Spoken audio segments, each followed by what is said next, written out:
The internal dialogue of ADHD, of perfectionism and procrastination and fear and judgment. There's a huge cycle. First number of years in sobriety and recovery, you got to fill every hour, right? You have to stay so busy. The dialogue that goes on between task management, between setting goals and objectives, like the deadlines, there's a lot of negative self-talk that happens between, I really should do this thing, but I'm going to avoid it.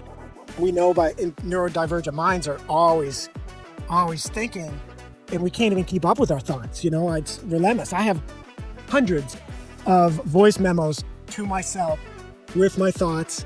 I was what they call late stage diagnosed as an adult, and I was about 30 years old in grad school. Put it away, close it, save it, bookmark it. And if it is important, you'll come back to it. You never come back to it.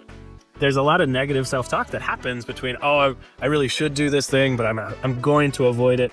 So if I did start kind of getting into stuff more in the past, she would say, Brian, therapy's for the past, coaching's for the future. I already alluded to why Adderall works for non-addicts. Yep. I hate that word, but It is, Yep. Everyone can relate to it. Yeah, meds are not a cure-all. You can't just medicate and say that's going to be the only solution. There's so many other options out there that are available.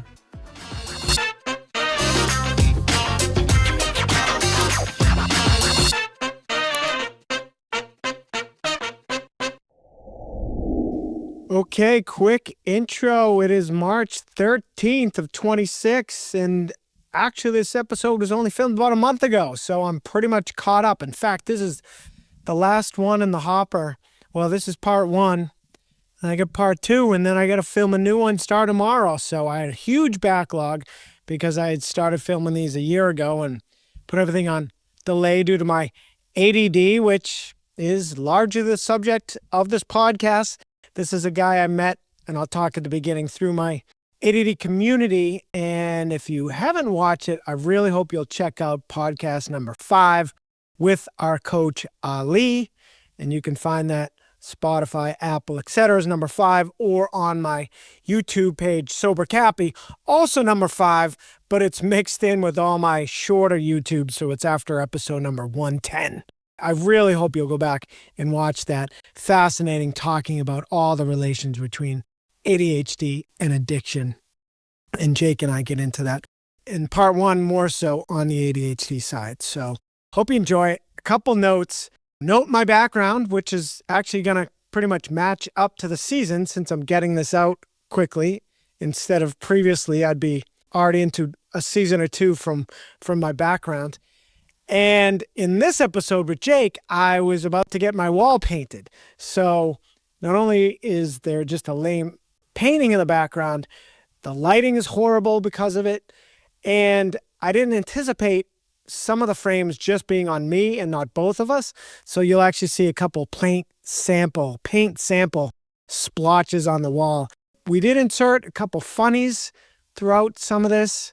So hopefully that are watching on YouTube will pay attention to that and will enjoy. Thanks as always for watching and or listening. Oh, and regarding my own personal community, I'm going on a retreat next week with my coaching certification class. We're getting certified, and I plan to launch my community soon thereafter. I'm saying a month at the latest. Stay tuned. Thanks. Okay, welcome into the Cappy Hour podcast with my guest today, Jake. Hey, Jake. Hey, Brian. Jake and I have never spoken live other than our quick 10 minutes before I hit record. We came across each other through our ADHD community, which I have spoken about often. And I even did a podcast with Ali, who's the head of that community and coaching program. And we got introduced to each other through an email about accountability partners. And I already actually have 3. So I initially said, sorry, I'm kind of full. And then I saw that his auto signature, that he's a therapist. And I said, whoa, I love talking to therapists. Got to do a podcast with you. And then he replied saying, I'd love to. And I'm 8 years alcohol and cannabis free. So I was like, whoa, we've got a lot to discuss. So great to have you. And I told Jake, and I always say I try to kind of differentiate these without getting too much into backstory and getting right into some hard-hitting topics, but definitely like to get a little background. So yeah, Jake, let's, what kind of therapist are you? And then, a real quick recap on the drinking history as well. I'd be curious. And the ADD. Yeah, Brian, thanks so much for having me here too. I really appreciate it. It feels like an honor to be asked on your podcast.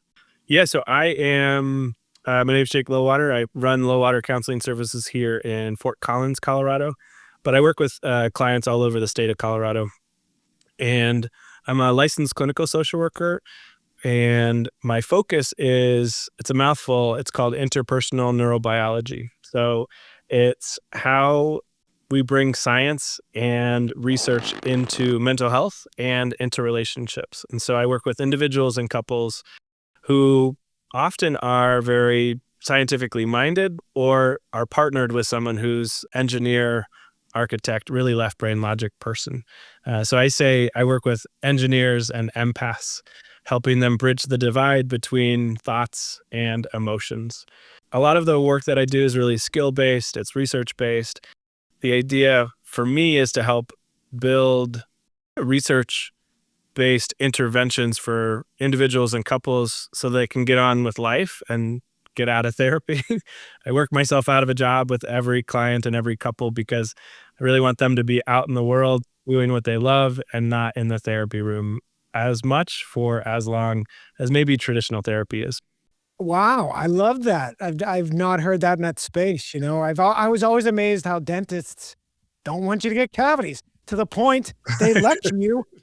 They lecture Right. you every time you go in about your brushing and your flossing. Yeah, I am a maniac. My course. family laughs. I am OCD with brushing and flossing, and I still get lectured every time. I mean, how Of impressive course. is that? If I was a dentist, I wouldn't say Yeah. a word. If I caught my hygienist telling someone the proper way to floss, I'd be like, "What are you doing? Who do you Sure. think's paying the bills around here?" Yeah. So anyway, Yeah. that Really? is great though. And it makes me think of Howard Stern, famously has been in therapy his whole adult life. He still goes. The last time I checked, he was still going like at least twice a week. And he was like, he says he keeps asking his therapist, when can I cut down? And he's like, you're not ready. You're not ready. So I don't know. Wouldn't it be funny if he's been with the wrong guy? Yeah, that's great. Yeah, there's a great Curb Your Enthusiasm episode. Larry David has a great Curb Your Enthusiasm episode about perpetually going to therapy and just feeling like it was just like his lot in life to go That's to it. therapy for the rest of his life. That's awesome. I've never watched Same, a but full different. show. Yeah. I've only seen clips of that. If I have friends, even flat out say I remind them of him, and I love it. The chat and cut. I know that joke, and I've seen that clip and a few others. So good. So good. Yeah. I started to write a sitcom once 20 years ago, but I didn't get very far because of my ADD, which we will get into, but that's interesting. And I like that you almost, I'll call it, have a graduation goal with your clients, which I am eventually going to Yeah. start my recovery community when I overcome my ADD. And I want to have some kind of graduation type concept. I mean, as you know, alcoholism is not curable. It's with you for life, but you can essentially be in permanent remission. So that'll essentially be what my, graduation is, that you always got to do the work, but you don't have to attend meetings every day for life unless you want to, which a lot of people do for the community aspect of it. But anyway, that is fascinating. And Yeah. Yeah, I think graduation's great. For my practice, the clients I work with, the work they put in, there's a culmination.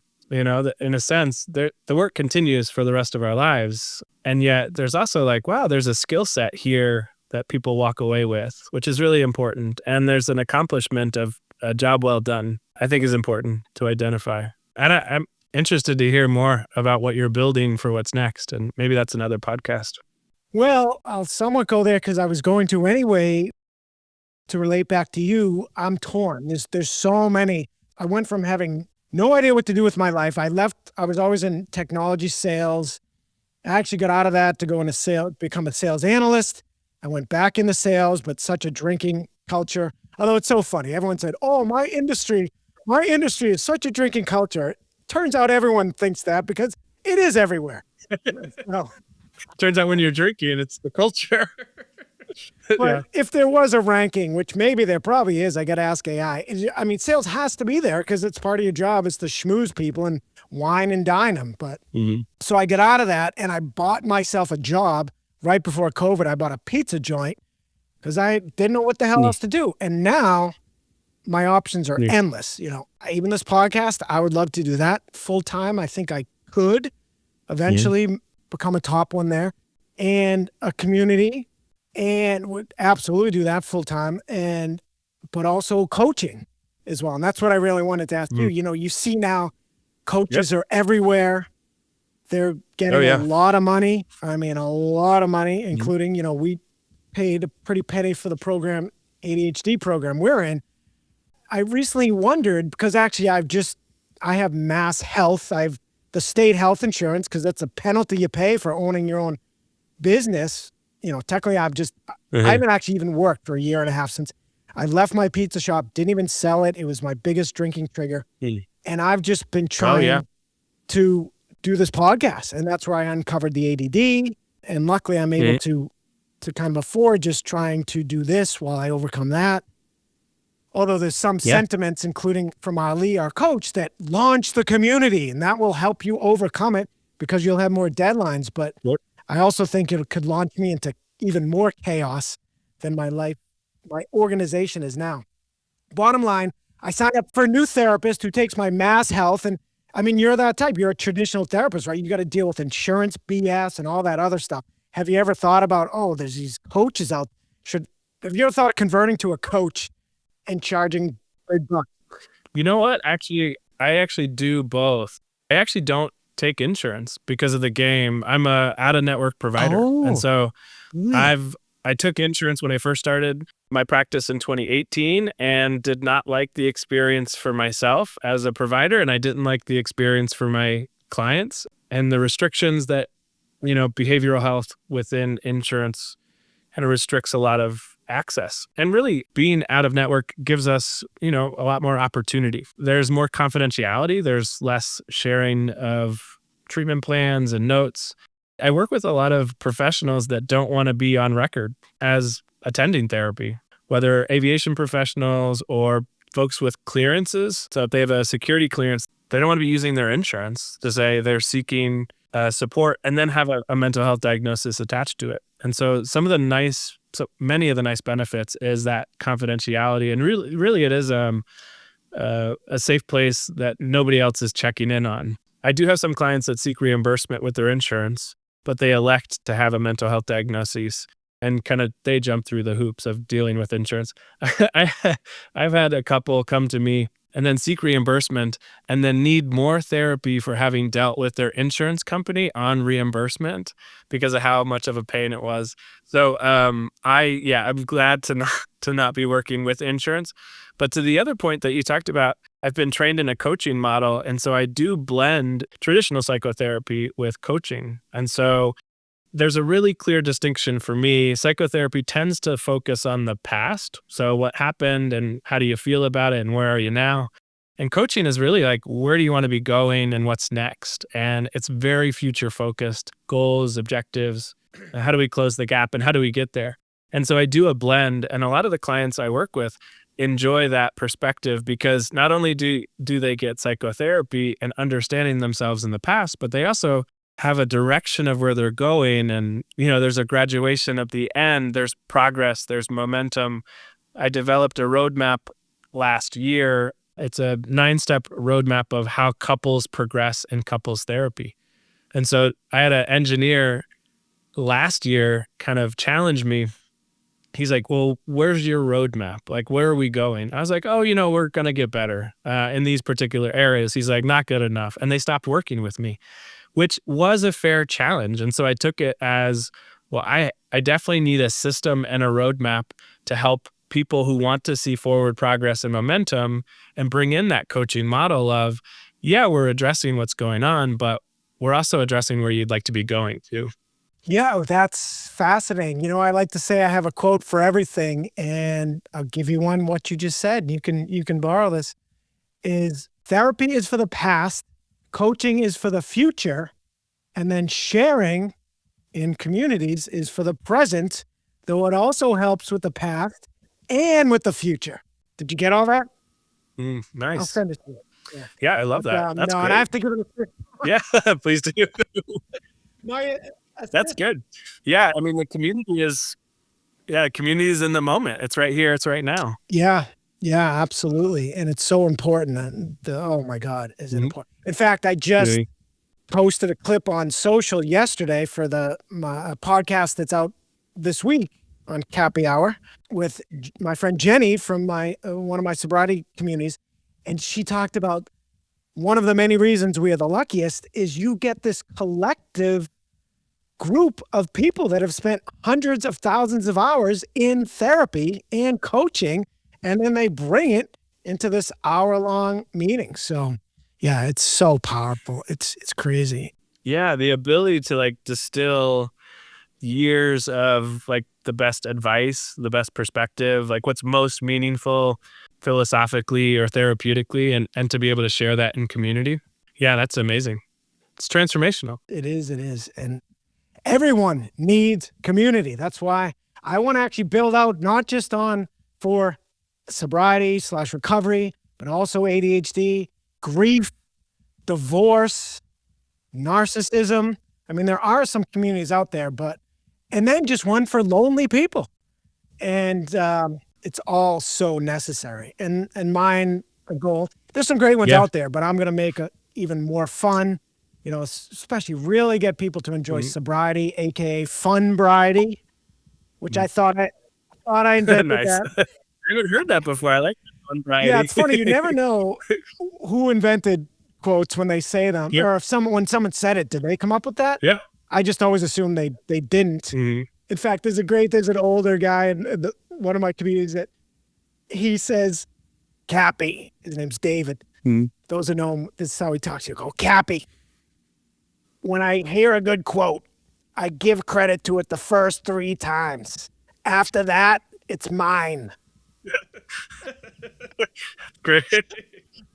Nice. Three I times and then it's love that. his. I love that. Yeah. Yeah, so good. And as a matter of fact, I literally was gonna say that I have to give that quote I gave you mainly credit to my coach or my previous coach, Hope. She would remind me, she was just a coach for the future. So if I did start kind of getting into stuff more in the past, she would say, Brian, therapy's for the past, coaching's for the future. Yeah. So, kind of almost like save that for your therapist. Sure. Sure. So, but you're doing the smart thing. Yeah, of course. Yeah. Well, I work with some folks all over the country, and what I see sometimes, I've got clients kind of all over in California or in DC or up in Idaho, so out of the state of Colorado, and I only do coaching with them because I'm not licensed in other states outside of Colorado.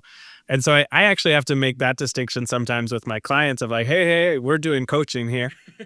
Like we're focusing future, we're focusing on where you want to be going and very present what's going on for you right now. But it's interesting you talk about community too. I've been involved in, and you don't know this actually about me, but so probably for the last decade or so, I've been involved within men's groups here in Colorado. And there's national men's groups that are doing kind of a lot of emotional intelligence for men, specifically men who identify as men, and how we take care of ourselves and how we look at emotional intelligence and how we look at how we care for ourselves and care for other people. I was sitting in a circle of men years ago, and a friend of mine at the time said, hey, before psychotherapy, we just had community. We had these kinds of circles. We would just sit together and share openly. And so before psychotherapy, we just had circles like this. It was community based. It was less privatized. It was less one-on-one. It was more sharing openly with each other. And I thought that was really interesting. So there's something about community's always been with us. And And I like what you're talking about of building more community into the future, because it seems like it's always needed. It's needed now. It's definitely needed into the future too.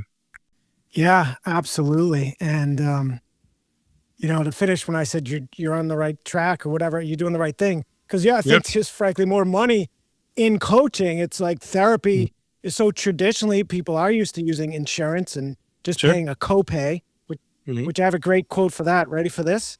Yeah. Sanity, or I should say good mental health, is only a cope pay away. Nice. That's great. How about Yeah. that? That's fair. Yeah. I think actually the industry I need to sell that I'll even give it to them for free. But the industry needs to be running ads with that on there. And it's also funny what you just said. The Happy Hour podcast that just got released with Aaron, I referenced a show Dear John, which was from the right around late 80s, early 90s. But it was, the guy had lost, it was Judd Hirsch, who was from the show Taxi 100 years ago. But he lost everything in a divorce settlement, and he was a teacher, and he joined a self-help group. So they sat in a circle. That's what the whole show was based on. And it was a great show. Ooh, maybe that's the sitcom I'll write, a modern version. Yeah, that's interesting. It's so easy to talk to you, Brian. I see why you do this, because that just makes me think of something else. A client of mine was telling me about this show called Group Therapy, which is actually, it's stand-up comedians, pretty well-known stand-up comedians, from what I can understand. I haven't seen the show, but the concept is really interesting. Stand-up comedians talking with each other in group therapy about where they come up with their material. It's a lot of lived experience. Some of it's trauma, some of it's grief and loss, some of it's pain. So some of what's most funny on stage is the stories that they tell in therapy, or they tell to each other, or their lived experience of surviving past experiences or dealing with grief and loss. I haven't seen the show, but it sounds amazing. It's called Group Therapy. Group therapy. Yeah. All right. Yeah, check it out. I'll check it out now that I've recommended it to you. Yeah, I wish I can't check out any. I will try. I can't check out any shows technically with the. I guess I'll blame it on the ADD. I used to think it was because of the drinking, and then, now almost 2 years away from that, and it's another thing I realized in the first year was, oh my God, it's more than that, and we'll definitely get to that. But so I envy people that can watch Netflix things. I don't have time for it. I'm too busy trying to be productive. I'm too busy procrastinating. Got to stay busy. Yeah, sure. Yeah, the first number of years in sobriety and recovery, you got to fill every hour, right? You have to stay so busy. Idle hands, tends to be bad news. Absolutely. Although that, for me, it's more, I'm automatically busy because I'm fighting the entire day, almost like someone that's drowning, trying to stay afloat to get to the real work. When I left my pizza shop a year and a half ago, I had a marketing guy there, and he was a huge believer in me. His name's Henry. He's in Brazil. To this day, I work with him. He's become almost more of a coach, which he does have a gift for. So he said, hey, I'll help you with the podcast as well. And that's all I was planning to do initially. And he said, but to build an audience or whatever, you need to do 3 to 5 short YouTube videos every week, 5 to 10 minute videos, even 5 minutes. I could not do them, Jake. I could not do even 5 a week. And if I did, it would be literally at midnight on the last day of the week. I mean, as I say it now, it's crazy. And as much as I'm still kind of losing the ADD battle, I've made so much progress. I can whip those videos off now. But yeah, I mean, that's when I realized I had a problem beyond. It wasn't the drinking holding me back. In fact, I realized I had been drinking for the last 10 years. I had a drinking problem for 25 years, but once it stopped working for me, I was drinking to self-medicate. And a big part of it was to be productive, because there was a time that alcohol did make me more productive. And when I really put all that together, is during my Adderall, my 7-week Adderall experience. Oh, sure. When Yep. I didn't know what it did, but for those who don't, it gives you a hit of dopamine to incent you to be productive and to do real work. And that's what I was doing. And that's why a lot of us needed, or still do, need to drink to do anything, chores. There was a woman in the sobriety community. She said, I need a full bottle of wine to clean the house. And I said, Steph, wouldn't a disinfectant work better to clean the house? That's good. That's a good one, Brian. Yeah. Thank you. Thank you very much. Doesn't that bottle of wine make everything a little red, a little pink, maybe? Brian, it makes me think about, the ADHD cycle, the internal dialogue of ADHD, of perfectionism and procrastination and fear and judgment. There's a huge cycle. I work with a lot of neurodiversity because I have ADHD myself, and I'm interested in the ASD1, the high functioning autism. I'm really interested in ADHD and supporting people with their focus and attention, how they understand it, dyslexia, any learning difference, anything that's divergent. I'm really interested in understanding and really applying how recovery works for those of us with ADHD, or how mental health and relationships work for those of us with ADHD. Part of it is my own experience, my own lived experience, and I want to share what I've learned and insights. A lot of it's based on the research too, but the dialogue that goes on between task management, between, setting goals and objectives, like the deadlines, there's a lot of negative self-talk that happens between, I really should do this thing, but I'm going to avoid it. For those of us with ADHD, we're often really deadline motivated, but it can be really a difficult task to get anything accomplished and feel okay about it. I am in a business development program, and we did a YouTube challenge last year, and they had this spectacular hack for filming YouTube videos, which I was totally resistant to. I didn't want to be on camera. I wasn't interested in putting my name and face out there. And they kind of tricked us into just film the video, but don't publish it live. Just make it private. Just film it and don't publish it. And so I did. For all last April, I don't know how many minutes. I ended up doing, 10 or 12 different videos, probably 80 or so minutes of content. And by the end of the month, they were like, all right, now push it live. And I was like, okay, I don't even remember what I said. And so I did. And it was spectacular because I was worried about the content when I was doing it. And I was like, well, nobody's going to see it. So there's no harm, no foul. It's private. It's just for this community. Maybe we'll share it amongst ourselves. And then the trick was, no, publish it live. And so we did. But by the time that happened, all the negative self-talk that I had about it was gone. I didn't even remember what I said or why I was worried about it. So there's something there. You could always film it without publishing it live. That is really good. There's a quote for that I want to give, and it's going to relate to what you said, that you basically did it thinking no one was ever going to see it, right? So it's a great quote. Imagine how much you could do, be, and or create if you didn't care how it looked. Yeah. I love that. Yeah. Did you say that? Who said that? No, it was not me. And that's funny. It's hard to find. I don't know if I actually found the author. So Claim that Brian said it for now. no, it was off of it. Here's something so funny. I just threw into Google and I found a match on Instagram. The top 5 are Sober Cappy. That's me. Me again. Oh. My Sober Light. That's my guest, who I said it on the podcast with her. And then me again, and then her again. So maybe I did make it up, but it sounds like it's been referenced to you, Cappy. No, that's only from my own post.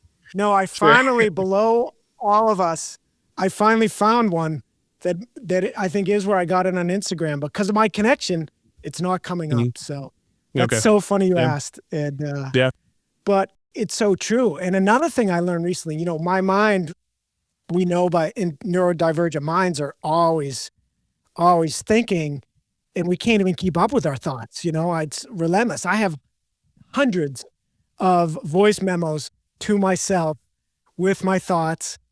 A funny note I was already wanting to tell you is Ali, our coach, recommends Aqua Notes for the shower. Because I don't know about you, but how many times did I have a thought in the shower? Well, since I bought them, fun fact, haven't had a single shower thought. Isn't that funny how that works? You get it? I bought them. They just yeah. Yeah, that's great. Yeah. That's interesting. I often talk about the time in the shower or time driving in the car. Even if you're commuting a couple minutes, it's that kind of mindless time that the ADHD brain is like, I have so many thoughts to talk about. I have so much in my mind. There's a moment of a bit of a reprieve from the rest of the stimulation in the world around me. It's where it all starts to come. So a lot of great ideas, but can you actualize all of them? Sometimes yes, sometimes no. No, I don't actualize any because I can't even make time to transfer them to my computer. So someone's going to find my phone someday and have a lot of great ideas, but no, it's debilitating. Yeah. It's one of 20 projects that are always in the back of my mind that I need to do, like organize and add to my playlists. I mean, it's brutal. In fact, here's a great coaching tip. Yeah. One of the best things Hope did for me, my coach, I'd say, oh God, Hope, my phone storage is full. I keep meaning to delete some photos, but I just can't get to it. She said, Brian, hang up the phone right now, delete 20 photos, and call me back. Oh. And that really helped. In the moment. Nice. And I didn't know that was a thing, but I saw someone in a post say, this year we're not doing a bunch of these things, and one of them was having our phone storage full. Oh, yeah. Because another ADD thing we all do, and maybe this is people in general, is take tons of screenshots. I screenshot everything. Oh, everything. I'll never. Yeah. Yeah. I'll never see them again, but it makes me feel better. Yeah. That's funny. I was clearing out. I had an intention to clear out some of my old photos because I was transitioning from like Google photo storage to Apple photo storage. Apple's not paying me and Google's not paying me to say any of this. But I was clearing out some old photos and from phone update, phone imports, found all these screenshots of like what was nonsense. At this point now, years later, it's like, well, it's clearly I don't need that information. But at the time, how about this one? How many browser like windows do you have open on your phone right now? I think if I had to be honest, I'm up to like 67 windows on my phone, like internet browser of things I don't want to let go of, but I'm not going to close that. You know what I'm talking about? Yes, except that I am a computer guy. I'm always, because I am always home, which I thought I was a hermit because of the drinking, which I was, but also the ADD, I realized, is another reason I don't ever leave the house because I'm always trying to be productive. But yes, on my computer, at least before Ali's program, I'll give him credit for that, I had 20, 30 tabs open at all times. Now you know what I do? But this is a great segue to what I just said about taking screenshots that I'm never going to revisit, but I feel better because in case I need to.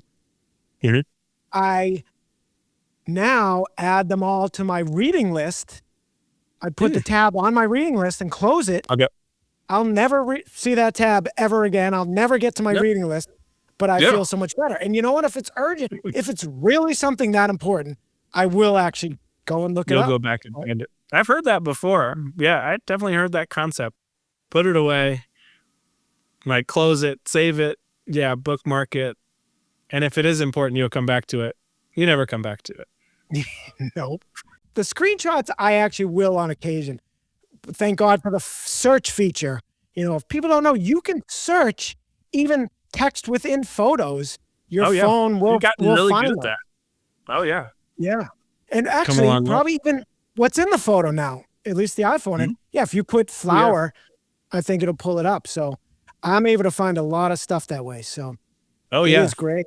I'm curious, how did I believe you were diagnosed and with ADHD, I call it ADD for short, around 2018 maybe, because I know I saw you had a post around 19, I believe, that you did discover you had it.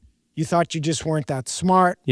and then you found out you had it. And before you answer, and I'm trying to get to you because I'm talking too much, but I had a buddy who's got a very autistic son, so he's well versed on neurodivergency. Yeah.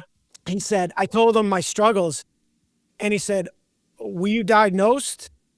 And I immediately got defensive. And I was like, well, my therapist kept saying I had it. So I took the online test, which I had taken in the past and not passed, but I got more candid with it. I realized more about it. Yeah. And I'm clearly, and then it becomes like alcoholism. It's almost like if you're asking, you know, you have it. Right. Although it's so misunderstood, just like alcoholism, it's not just being defocused. A lot of times it's because we're over-focused. Yeah. But anyway, he goes, dude, I just was curious. Did you go to a psychiatrist or not? And I said, no, I was too cheap. The guy wanted like $1,000. Yeah. Yeah. Is it official? Are you diagnosed? Right. Yeah. Are you in the club or not? Yeah. Right. Yeah. But it was thanks to my therapist and self-discovery. In fact, this is classic, within my YouTubes, which I now have about 120, I think it's around number 76, I talk about executive dysfunction and time blindness. But at that point, I thought it was blowing out my prefrontal cortex from drinking, which it was, but that also exacerbated my ADHD. It was the point I even thought maybe it caused it, but AI seems convinced you can't cause it from drinking. And looking back, I think I did have it my whole life, but not to as severe a level as some, including maybe you, it sounds like. But sure. So how did you discover you had it, and did you get officially diagnosed? Yeah. I was what they call late stage diagnosed as an adult, and I was about 30 years old in grad school. And so I had gone through school, what they call masking ADHD.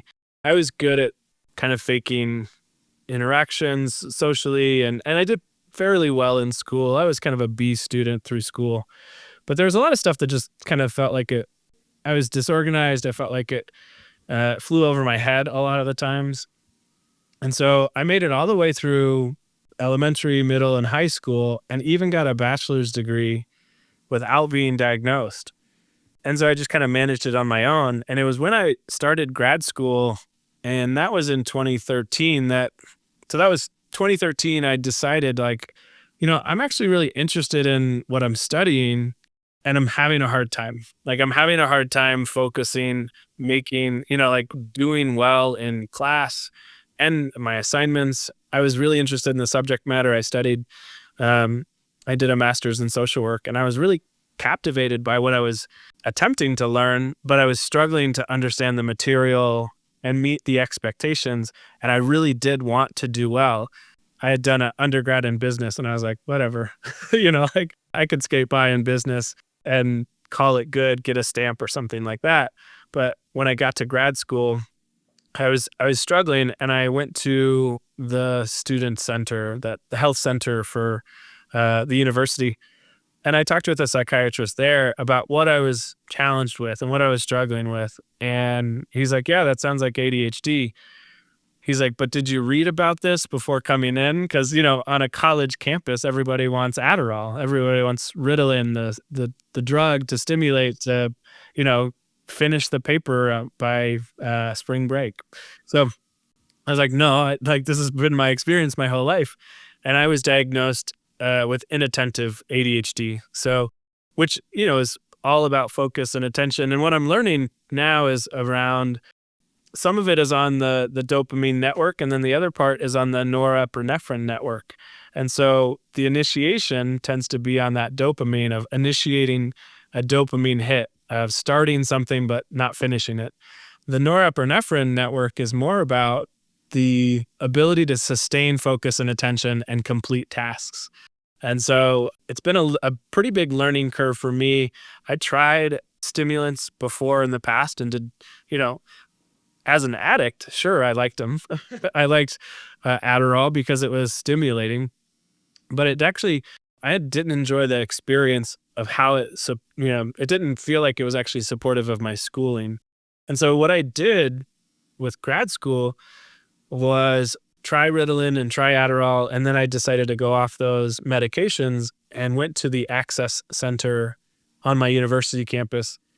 And I just said, hey, I've been diagnosed with ADHD, but I don't really want to take medication. Can I work with somebody here who became, ultimately one of the assistant directors of the Access Center, worked with me on coaching, like ADHD coaching and focus and attention. And a lot of it was mindfulness based, a lot of it was skill based, but learning how to hack my brain, similar to what we've done with Ali's coaching program. But this was in 2013.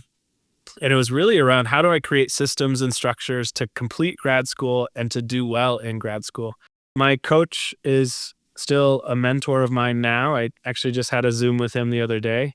He's retired now, but he's had dyslexia his whole life. And he learned for himself systems without medication, because you can't really medicate dyslexia, systems and ways to think and to function and to perform at a level that looks neurotypical. And so he was a huge inspiration for me at the time, and continues to be so, about how to hack our neurobiology, our neurochemistry without medication.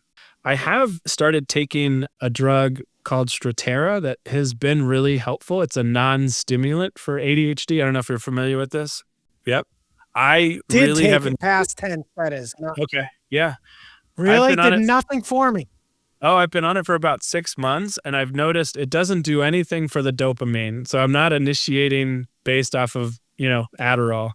But in terms of focus and sustained attention, it's been really effective for me to maintain focus and attention in a way that not everything is that flow state that we get into with ADHD, our ability to hyperfixate on things and drill down and spend the rest of today on because it's so interesting.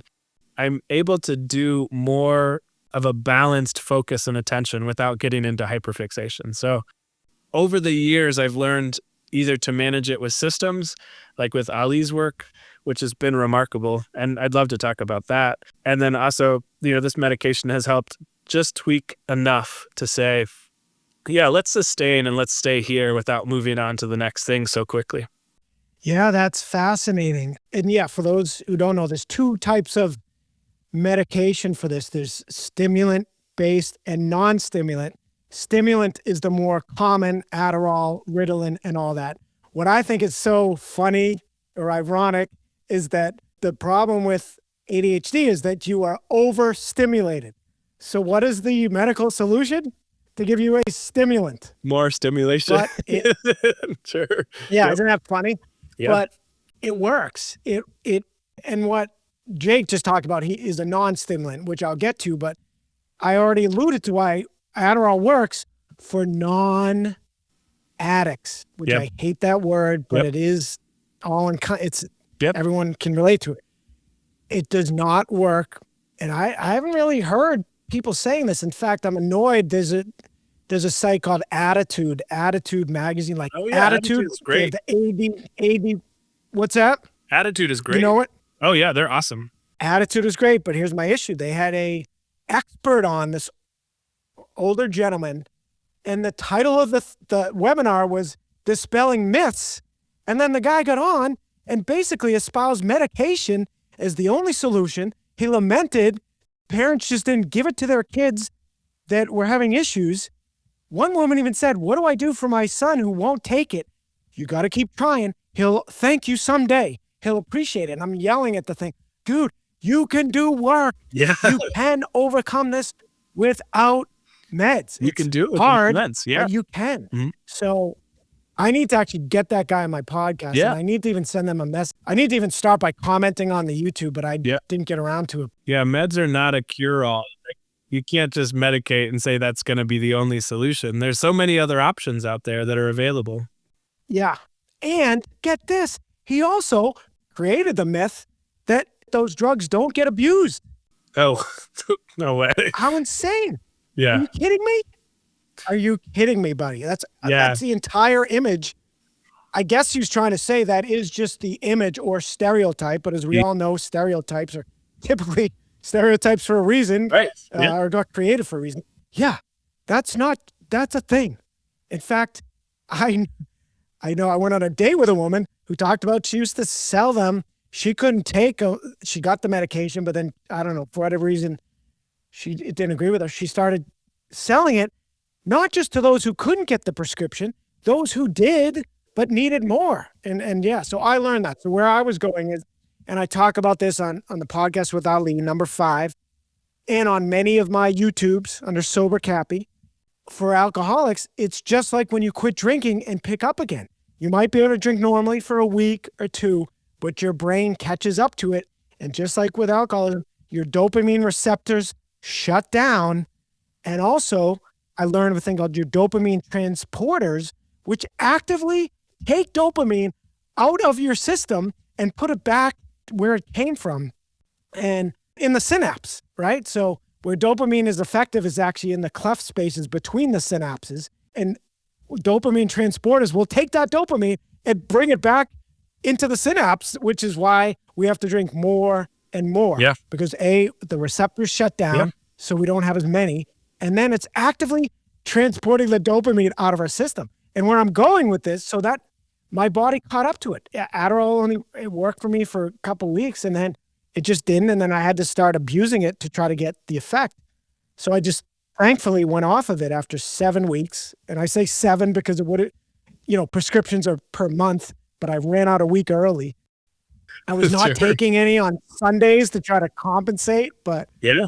So now non-stimulants, what you're taking, Strattera is a non-stimulant, which to me was non-effective. Yeah, which is less habit forming. I mean, I'd like to talk to that guy on your podcast too, because we know that stimulants are habit forming. I mean, it's methamphetamine. Hello? It's Thank you meth. for changing my life. It's the same receptors as cocaine. Those are all habit forming. Like, those are huge habit forming. So the idea that stimulants aren't habit forming is, I think we got to dispel that myth. That's not a myth. That's a reality. That's the truth. It's science. Strattera is non-habit forming because it's not a stimulant, and it actually, it comes down to and there's a lot of bioavailability. There's a lot of biochemistry. Everyone with ADHD has a different biology and biochemical makeup, which means these medicines, the medications that they've created, don't work the same for everybody. That's true for all medications. And so it's interesting to hear. I talked with a neighbor about Strattera. He's like, yeah, it didn't work for me. It made it worse. And I hear you say that. Yeah, it didn't work for me. So, it's almost like I heard this recent thing about providing someone a tool and then them coming back and saying, oh, this tool doesn't work, which, I'm sure is fair, right? And in a lot of ways it's fair, but what didn't work about the tool and why? And let's understand, like, some of that, for what we're talking about, biochemistry makes a lot of sense. Like, it didn't agree with my biochemistry. It didn't affect any change, or my body, my brain actually didn't respond well to that treatment. But sometimes when I talk with clients in therapy about therapeutic tools or about coaching tools, I heard this thing that, oh, this tool didn't work. Why? Like, what about it didn't work? Because it's a really good tool, but let's understand why it's not working. Because I've definitely heard that before. This didn't work. What else do you have? And we'll explore other tools for sure. But I do think there's some interesting parallels between what affects change in those of us with ADHD or addiction or mental health and what doesn't. So in some ways there's some interesting parallels about how medication works within our brains or nervous systems or biochemistry. But then also, like, how do these coaching or therapeutic tools, how do they work within our existing level of thinking or reason or consciousness or existence? It's an interesting question. Okay, there's your abrupt ending. Stay tuned for part 2. I hope you enjoyed that. One of my favorite parts was Jake talking about the hack he was given to film YouTubes was just to film it as if it was never going to air. And then, as he said, by the time it came around to actually airing it, he barely remembered what he said and he didn't even care. So I think it's a great trick. Anyone considering even starting up a social media page or what have you, start before it really matters. It takes all the pressure off. And something I learned when I went on my recent vacation over Christmas, I was just filming stories. from anywhere. And I didn't care, which was unlike what I normally do, film reels that I feel like are going to be seen for perpetuity, unlike stories that only show for 24 hours. So great tip. Just film it. Film it like no one's going to see it, just like the old mantra of dance like nobody's watching. Please give a rating, a review. If you're on Spotify, very easy, just to give a rating. On Apple, a rating and or review would be greatly appreciated. That's all I'm asking. Just like likes are free, so are reviews. So any support you can give. And if you're on YouTube, just if you can like, share, subscribe. Greatly appreciated. Thanks as always. Peace.